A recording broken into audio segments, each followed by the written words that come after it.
우리는 지난 주일에 기쁨으로 부활절 예배를 드렸습니다. 그러면 지난 주일에 부활절 예배를 드렸으니까 이제 부활절이 끝난 것일까요? 부활주일은 지났지만 우리는 지금 교회 절기에 의하면 부활절기를 지내고 있습니다. 그래서 여러분들이 오늘 오셔서 부활절이 지났는데 배너가 아직 있네, 목사님이 잊어버리신가 보다. 아니에요. Christ is risen. 저 배너도 걸고 여기 백합도 이것들 치워야 되지 않는가 생각하시는 분도 있을지 모르지만은 이렇게 백합도 놓고 예배를 드리는 이유가 아직 부활주일은 지났지만 우리가 지금 부활절기에 있기 때문에 그래요.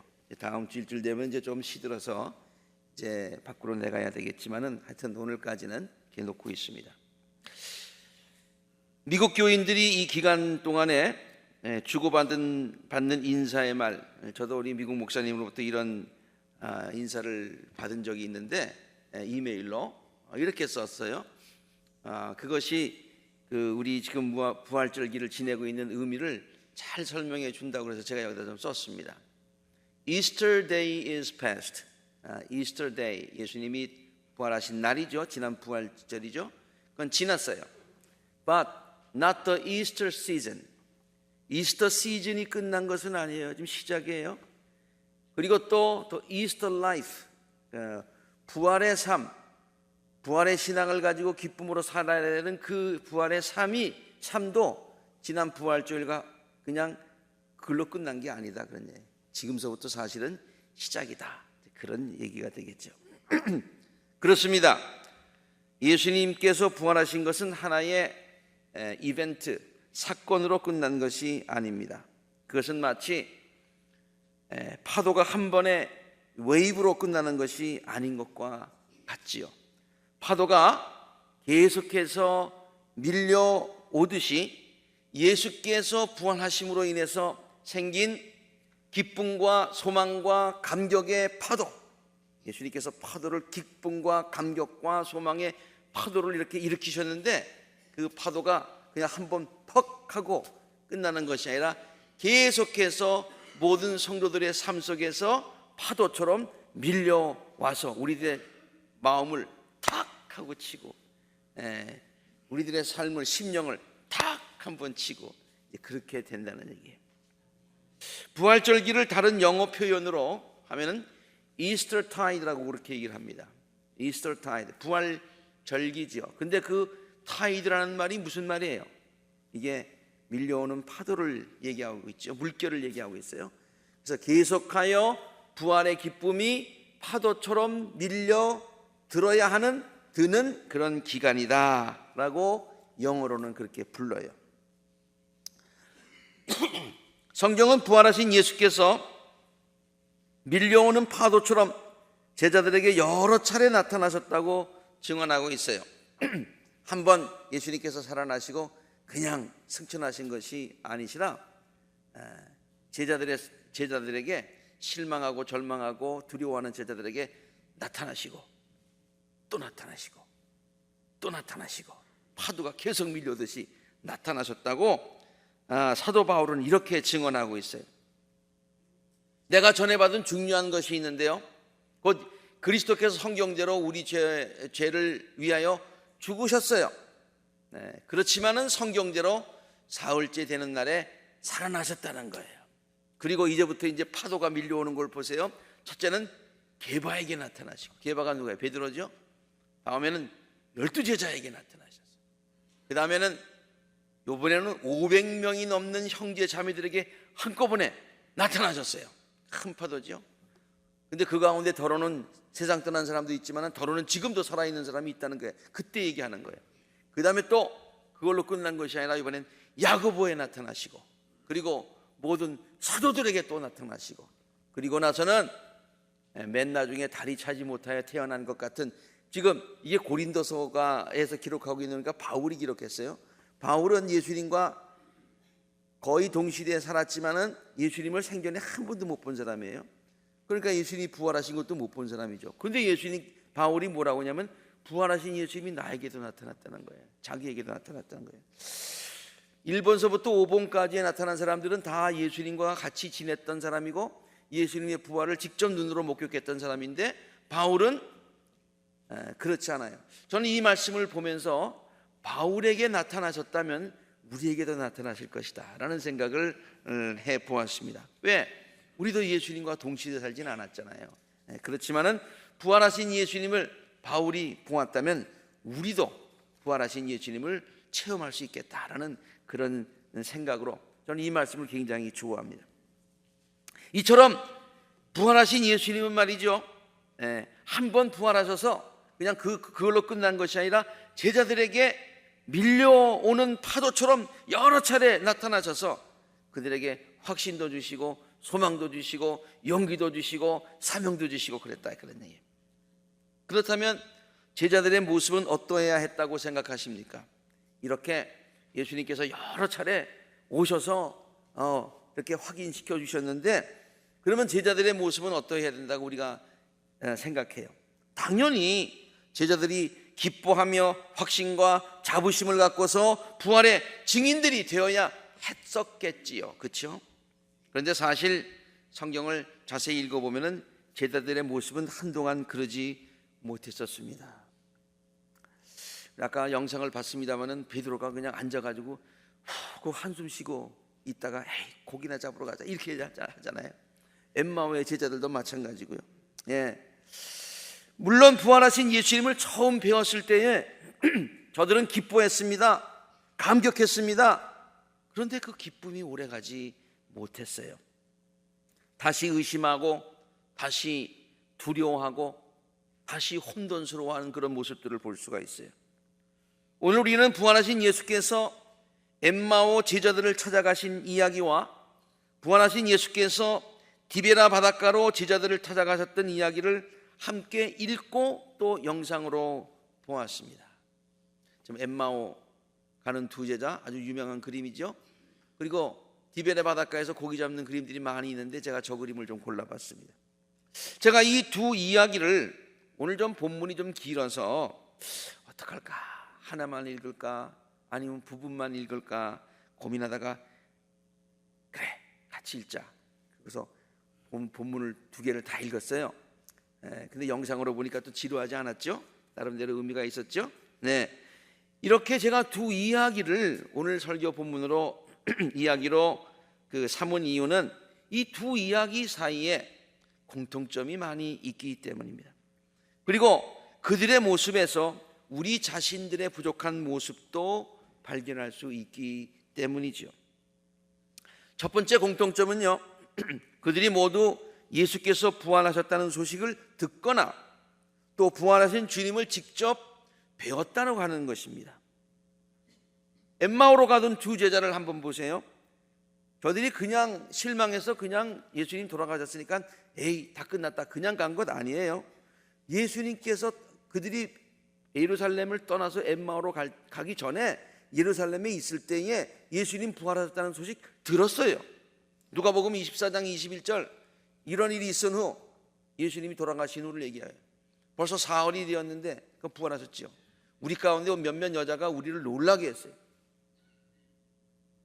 그들은 새벽에 무덤에 갔다가 그의 시신을 찾지 못하고 돌아와서 말하기를 천사들의 환상을 보았다고 하는 거예요. 그래서 그 당시에 여자들이 얘기한 걸 뭘 믿냐 이런 얘기예요. 그렇죠? 그래서 환상을 봤다는 거예요. 천사들이 예수가 살아계신다고 말했다는 거예요. 그래서 하도 믿기 어려워서 우리와 함께 있던 몇몇 사람이 이번에 남자들을 얘기하고 있어요. 가서 무덤에 가봤는데 그 여자들이 말한 대로였고 그분을 보지 못하였다고 하는 거예요. 디베라에 갔던 제자들 한번 보세요. 예수님께서 이 요한복음에 기록되어 있는데 디베라 바닷가의 사건을 기록하면서 성경은 이렇게 제자들에게 나타난 것이 이번이 세 번째다 그렇게 얘기하고 있어요. 세 번째다. 그 전에도 두 번 나타났어요. 이것이 예수께서 죽은 자 가운데 살아나신 후에 세 번째로 제자들에게 나타나신 것이다 라고 디베라의 사건을 얘기하고 있죠. 다시 말해서 엠마오의 제자도 예수께서 부활하셨다는 소식을 듣고, 디베라에 있는 제자들도 예수께서 부활하신 예수를 2번씩이나 그 전에 보았어요. 듣고 보고했어요. 그런데도 그들은 예수의 부활에 관한 확신이 없었어요. 긴가? 민가? 어떤 때는 긴가? 어떤 때는 아닌가? 왜 그랬을까요? 저는 한번 제자들의 입장에서 한번 생각을 해보았어요. 상식적으로나 이성적으로 다시 생각해 보니 예수님께서 부활하셨어요. 그런데 가만 또 생각해 보니까 상식적으로나 이성적으로 생각해 보니 도무지 이해가 되지 않는 거예요. 두 번째, 그들이 천사로부터 듣고 부활하신 주님을 뵌 것이 환상일 수도 있다고 하는 생각을 한 거예요. 예나 지금이나 사람들이 막 간절한 마음으로 바라면은 그 바라는 것이 보이잖아요. 또 부활하신 예수님께서 그들과 함께 거하시는 모습이 그전과 달랐기 때문이에요. 그전에는 항상 저들이 예수님과 3년 동안 늘 같이 동고동락하면서 같이 지냈어요. 아침에 일어나도 저녁에 잘 때도 다 같이. 그런데 부활하신 예수님이 제자들에게 그들에게 자주 나타나시기는 했지만은, 파도처럼 이렇게 막 밀려오듯이 자주 나타나시기는 했지만은 그래도 그전 같지는 않았다, 그런 얘기예요. 그래서 예수께서 그들에게 나타나셨을 때는 예수님께서 살아나셨다라는 그런 확신이 생겼죠. 그런데 예수님께서 다시 그냥 그전의 몸과 달리 쓱 사라지신단 말이에요. 그럴 때는 환상을 봤나? 이렇게 또 생각이 되어지는 거예요. 그러면 우리는 어떻습니까? 제가 아까 그 제자들의 모습 가운데서 우리들의 모습을 본다고 그랬는데, 저는 제자들의 모습에서 부끄러운 우리들의 모습도 발견할 수 있다고 생각을 해요. 우리도 예수께서 부활하셨다는 얘기를 다 들어서 알고 있습니다. 여기 예수님께서 부활하셨다는 소식 한 번도 못 들으신 적 있으세요? 있잖아요. 다 들었잖아요. 성경을 통해서 알고 있습니다. 설교 말씀을 통해서 알고 있습니다. 또 바울처럼 부활하신 예수님을 만나서 변화받은 많은 사람들의 이야기를 통해서 예수께서 부활하셨다는 이야기를 수없이 들어왔습니다.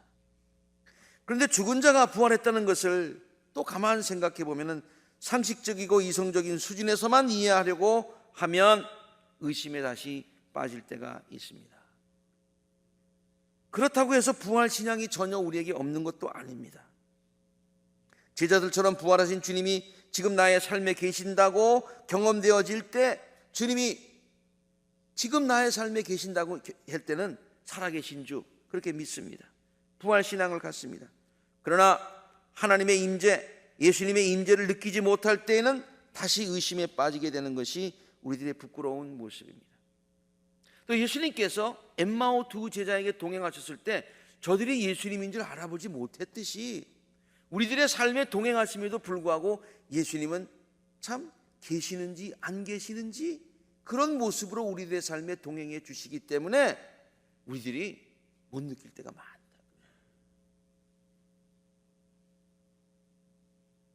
오늘 두 번째 이야기, 오늘 본문 두 이야기에 나오는 제자들의 두 번째 공통점이 있습니다. 그것은 그들이 다시 옛생활로 돌아갔다는 것이에요. 옛생활로 돌아갔다. 첫 번째 이야기에 나오는 두 제자들은요, 엠마오라는 자기 고향으로 돌아가는 길이었어요. 엠마오 출신이에요. 두 번째 나오는 제자들의 이야기도 다시 그들이 고기를 잡던 디베라 바닷가로 가서, 이 디베라 바닷가는 갈릴리 바닷가를 얘기하고 있는 겁니다. 목사님, 이스라엘에 무슨 바다가 있습니까? 그 갈릴리에. 물론 지중해 간 바다지만 그건 호수에 사실. 뭐 호수도 뭐 다른 큰 호수에 비하면 그렇게 큰 호수는 아닙니다. 그런데 이스라엘 사람들은 그걸 갖다가 바다라고 불렀어요. 고향 엠마오로 돌아가는 제자들의 발걸음이 무거웠을 것입니다. 크게 실망하여 한숨 지었을 것입니다. 그렇죠? 다시 어부가 되어서 물고기를 잡는 제자들의 마음도 실망과 좌절감으로 가득 차 있었을 것입니다. 아까 그 베드로의 모습 보셨죠? 잘 표현했다고 생각합니다. 우리들은 다시 고향으로 돌아가서 옛생활을 시작하려는 제자들을 보면서 참 안타까운 마음을 가집니다. 그런데 우리들의 모습도 때때로 이와 같을 때가 있습니다. 조금만 어려운 일을 당해도 신앙을 버릴 때가 있습니다. 조금만 내 마음에 맞지 않아도 신앙생활을 게을리할 때가 있습니다. 다시 옛생활로 돌아가려고 하는 그런 경향이 많이 있습니다.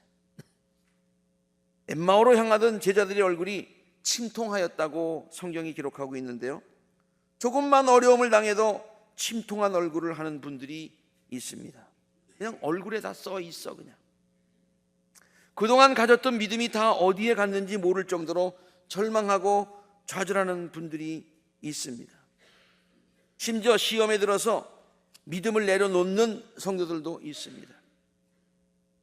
그러한 성도들의 모습을 볼 때에 참으로 안타까움을 느낄 때가 많습니다. 그럴 때일수록 더 하나님을 의지해야 되는데, 그럴 때일수록 더 교회 열심히 나와서 기도해야 되는데, 그럴 때일수록 하나님께 더 인정받고 하나님의 은혜를 갈구해야 되는데, 목사인 제가 볼 때에도 그렇게 안타까운데 예수님께서 보실 때 얼마나 더 안타까우시겠습니까? 예루살렘을 떠나서 엠마오로 향하고 있는 두 제자들, 다시 옛생활로 돌아가서 고기를 잡는 제자들을 바라보시는 예수님의 심정이 그러하셨을 것이다라는 생각을 해봅니다. 오늘 본문에 나오는 두 이야기에 세 번째 공통점이 있습니다. 그것은 부활하신 예수께서 그들을 찾아가셔서 그들에게 부활신앙을 회복시켜 주시고 사명을 일깨워 주셨다는 것입니다. 절대로 꾸중하지 아니하시고 책망하지 아니하시고 저들을 포기하지 아니하시고 찾아가셔서 위로하시고 격려하시고 용기 주시고 사명 주셨다는 얘기예요. 부활하신 주님은 실망하여 엠마오로 향하는 제자들을 찾아가셔서 그들과 옆에 가만히 동행하여 주십니다. 그리고 그들에게 자연스럽게 말씀을 풀어주십니다. 그들은 예수님의 말씀을 들으면서 마음이 뜨거워지는 경험을 합니다. Heart-warming experience. 가슴이 뜨거워져요. 그뿐만이 아닙니다. 예수님은 그들에게 떡을 떼어주시며 축복해 주십니다. 그래서 그들이 영의 눈이 열리게 됩니다. Eye-opening experience. 그리고 부활하신 예수님과 그러므로 만나는 체험을 하게 됩니다. Encountering with Jesus. Encountering with risen Christ. 그렇죠. 부활하신 예수님을 만난 후 엠마오로 향하던 두 사람의 발걸음이 달라졌지요. 걸음의 방향부터 달라졌지요. 고향으로 받은 옛생활로 돌아가던 발걸음이 다시 사명 감당에 의해서 예루살렘으로 돌아갔던 것입니다. 그들이 곧바로 일어나서 예루살렘에 돌아왔다라고 본문이 기록하고 있습니다. 저들의 삶의 방향이 바뀌었다는 말입니다. 부활을 증거하는 소명의 삶으로 바뀌었다는 말입니다. 엠마오에 가서 다시 옛생활을 하면서 무엇 먹을까 무엇 마실까 걱정하면서 땅만 바라보며 사는 삶이 아니라 예루살렘에 올라가서 사명 감당하며 하나님의 나라와 하나님의 의를 구하는 소명의 삶으로 바뀌게 되었다니, 부활하신 예수님께서 저들에게 다가가셔서 저들을 그렇게 삶을 바꿔주셨다는 얘기예요. 디베라에서 다시 고기를 잡던 제자들도 같은 경험을 하지요. 부활하신 예수님은 옛삶으로 돌아간 제자들을 꾸중하지 않으셨습니다. 저들에게 간접적으로 사명을 일깨워 주십니다. 예수님은 밤새 고기를 잡지 못하였던 그들에게 많은 고기를 잡게 해 주십니다. 배 오른편에 그물을 던지라고 말씀하십니다. 제자들이 그대로 했더니 그물이 찢어질 정도로 고기가 많이 잡혔다고 했습니다.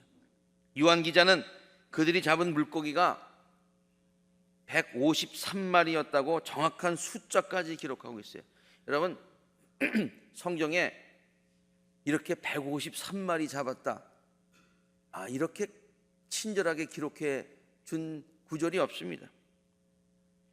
그런데요, 베드로는 그들이 잡은 물고기 숫자를 세고서 몇 마리야? 153마리야. 그런 숫자를 듣고서 깜짝 놀랐을 것입니다. 왜냐하면 그 숫자에 귀한 의미가 있기 때문이죠. 제가 몇 년 전에 한번 설명을 드린 적이 있어요. 특별히 우리 성지순례 갔다 와가지고 그렇게 한번 여러분들에게 153마리의 숫자의 의미가 뭐라고 말씀드린 적이 있는데 기억하십니까? 할렐루야. 기억 못하는 제가 두 번 해도 얼마나 좋습니까? 은혜가 되니까. 제가 이거 알면은 그냥 넘어가려고 그랬는데 153마리의 숫자적인 의미가 있어요. 히브리 말에는요, 히브리 말 자체에 숫자라는 뜻이 있다는 거예요.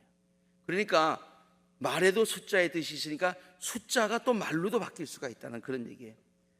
그런 문자를 수로 사용하는 방법을 게마트리아라고 그렇게 한답니다. 히브리 말이죠, 게마트리아. 그런 의미에서 153의 숫자를 문자로 풀어보면은 무슨 뜻이냐면은 하나님의 자녀들이다, 그런 뜻이에요. 하나님의 자녀들이다.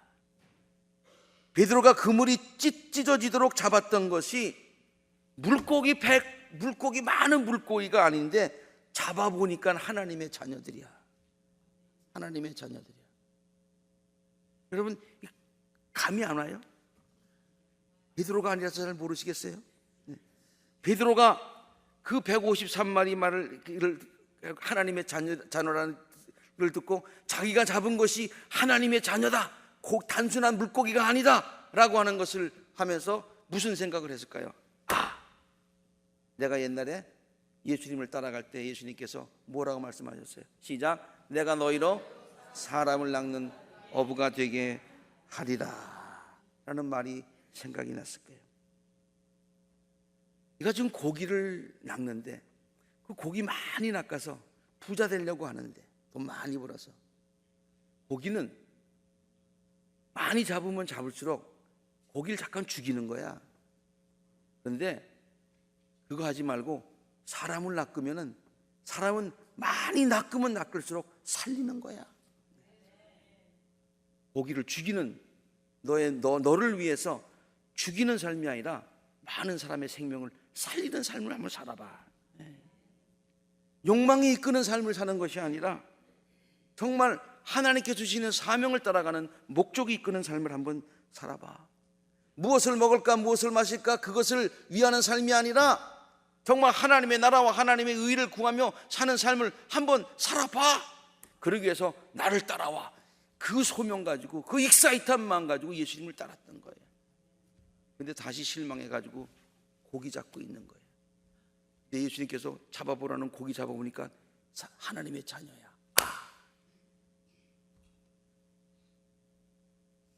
베드로가 그 이후에 어떤 삶을 살았다는 것을 우리는 너무나 잘 압니다. 더 이상 비겁하지 않았습니다. 부활하신 주님을 담대히 증거하는 사명자가 되었습니다. 예수께서 제자들을 찾아가서 용기를 주시고 새 사명을 주셨다는 이야기는 우리들에게도 큰 위로와 용기를 줍니다. 부활하신 예수님은 우리들에게도 찾아오셔서 우리들을 격려하시고 우리들이 마땅히 감당해야 할 사명을 일깨워 주실 것이기 때문입니다.